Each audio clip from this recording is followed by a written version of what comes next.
Assalamualaikum warahmatullahi wabarakatuh. Selamat pagi, pagi, pagi, pagi. Kelas 5B, pintar dan ceria. Hari ini hari Rabu, tanggal 11 Oktober 2023. Seperti biasa, pelajaran pertama matematika. Buka bukunya halaman, lanjut lagi ya.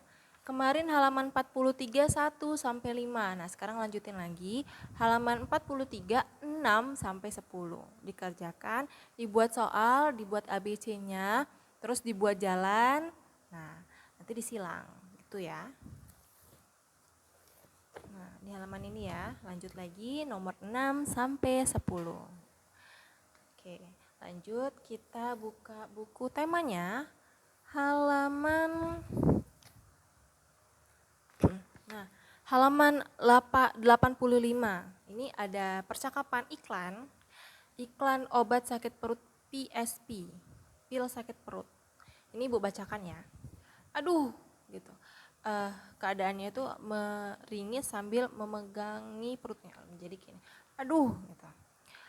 Makan yang tidak benar membuat perut jadi tidak enak.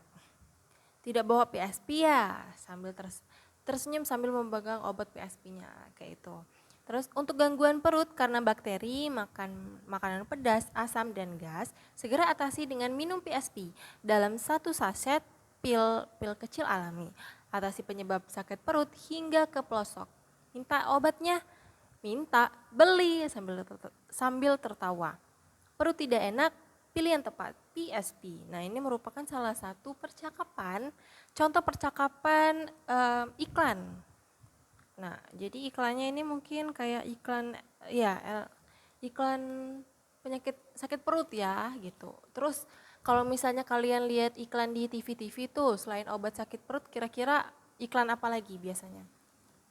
Banyak ya kayak Oskadon ya kalau eh, kalau iklan obat itu ya, terus Oskadon, tolak angin, terus apa?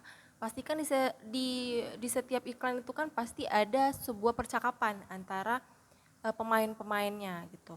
Nah, contohnya di halaman 85 itu seperti ini, obat sakit perut atau PSP.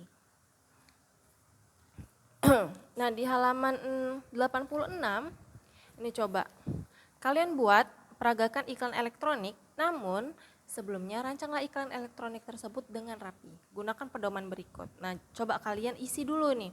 Jika kamu mendapat kesempatan membuat iklan obat untuk mengatasi sakit pada sistem pencernaan, obat apakah yang akan kamu iklankan? Nah, kira-kira iklan obat apa nih yang kalian akan pilih gitu. Misalnya pencernaan ya, misalnya diare ya, atau Dulcolax misalnya boleh. Pilih nama brandnya, nama merek obatnya ya.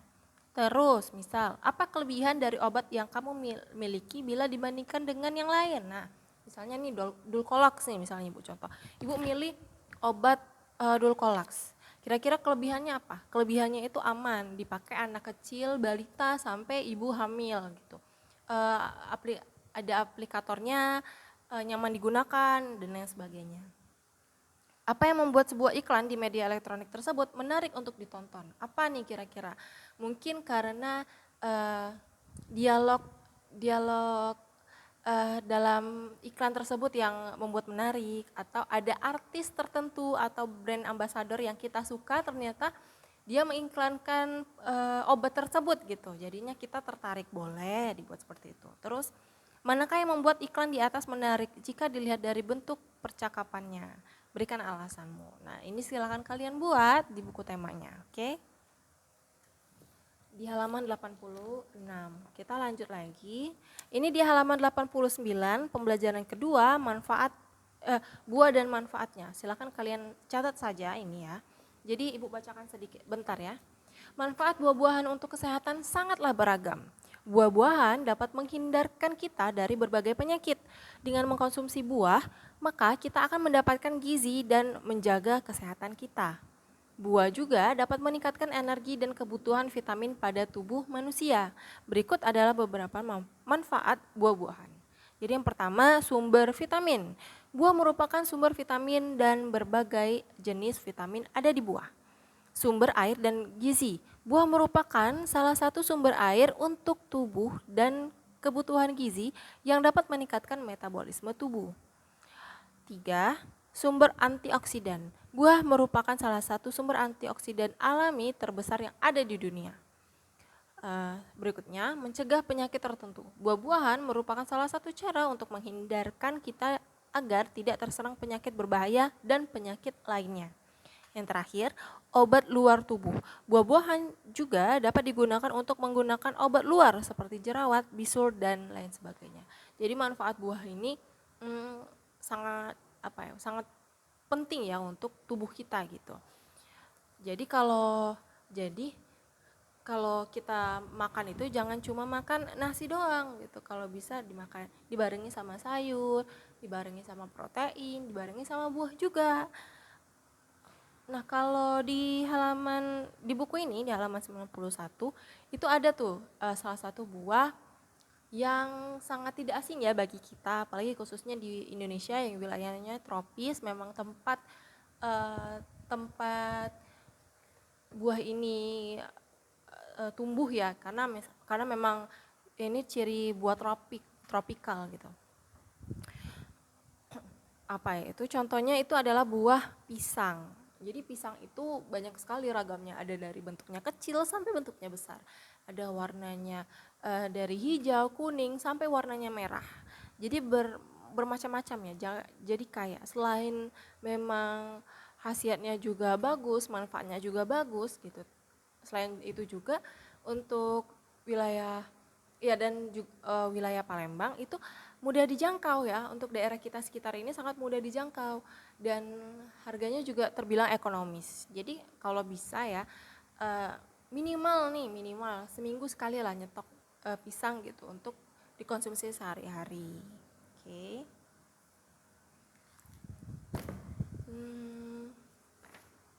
Ini Ibu bacakan sedikit saja ya. Manfaat buah pisang bagi pencernaan.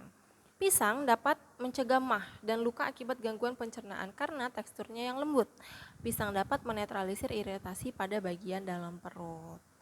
Daging buah pisang yang lembut melapisi dinding-dinding lambung dan usus sehingga dapat menjadi lapisan anti radang. Pisang sangat membantu bagi mereka yang mengalami masalah peradangan lambung atau usus. Pisang yang dicampur susu dan air atau dimasukkan dalam segelas susu cair dapat dihidangkan sebagai obat penyakit usus. Juga dapat direkomendasikan untuk pasien sakit perut dan untuk menetralkan keasaman lambung. Nah, jadi banyak sekali ya manfaatnya pisang ini khususnya bagi pencernaan. Tuh. Selain memang rasanya enak, manfaatnya juga banyak. Nah, jadi kalian kalau jangan nggak suka makan buah ya gitu. Lanjut nih di halaman 95. Perkumpulan petani pemakai air. Ini Bu bacakan ya, agak panjang, perhatikan. Saat kita berbicara tentang buah-buahan lokal, kita berbicara tentang keberadaan petani lokal di dalam sebuah daerah. Membeli buah-buahan atau sayuran lokal berarti membantu memberdayakan petani. Ternyata saat ini banyak petani yang tergabung dalam sebuah organisasi perkumpulan petani pemakai air atau yang dikenal dengan P3A. Setiap desa yang memiliki areal irigasi dianjurkan membentuk organisasi P3A. Pembentukan organisasi P3A atau organisasi petani irigasi tersebut dilakukan oleh petani itu sendiri berdasarkan kebutuhannya serta sesuai dengan norma dan nilai yang berkembang secara spesifik di daerah masing-masing. Organisasi petani irigasi P3A tidak tergantung pada pihak luar, berkembang secara perlahan dan bertahap dan berusaha untuk membiayai diri sendiri sesuai dengan kemampuan para anggotanya. Organisasi ini boleh menerima bantuan tetapi tidak boleh menggantungkan diri dari bantuan. Organisasi petani pemakai air harus memelihara pengetahuan dan teknologi lokal, yaitu pengetahuan yang sejak zaman dahulu telah diterima oleh masyarakat secara turun-temurun dari nenek moyang mereka. Anggota organisasi ini juga senantiasa terbuka terhadap pengetahuan dari luar untuk menambah wawasan mereka sesuai dengan pengalaman orang lain kalau memang sesuai dan bermanfaat.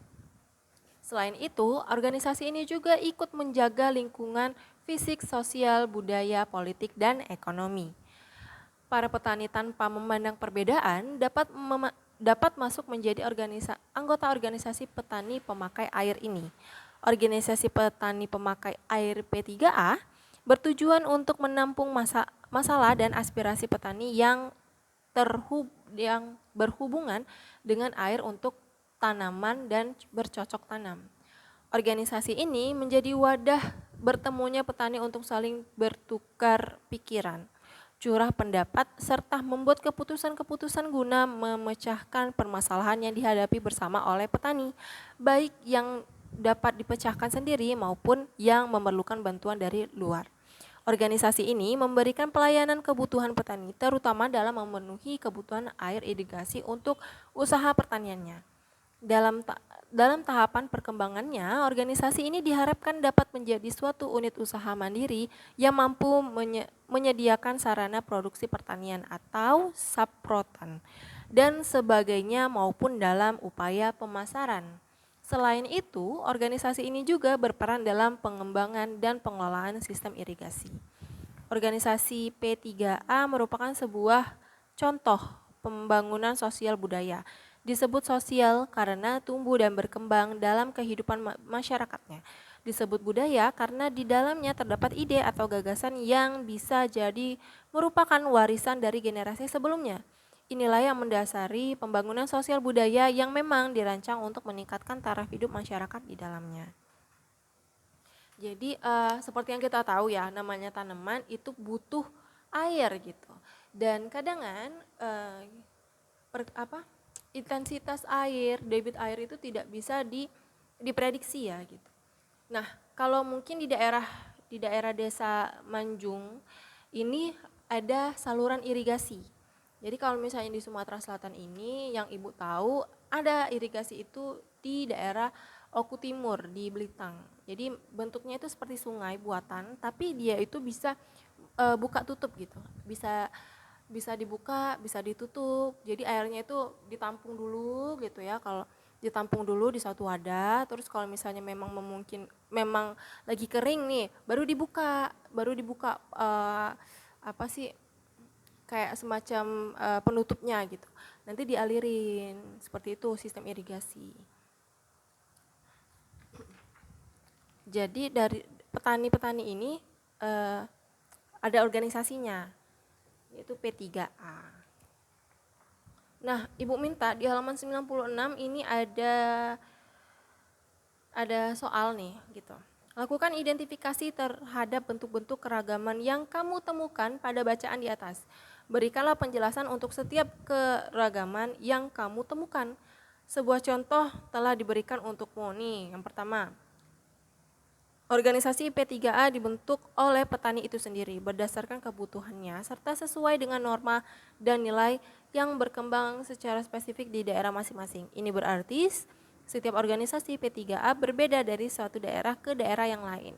Nah, ini identifikasi bentuk keragaman.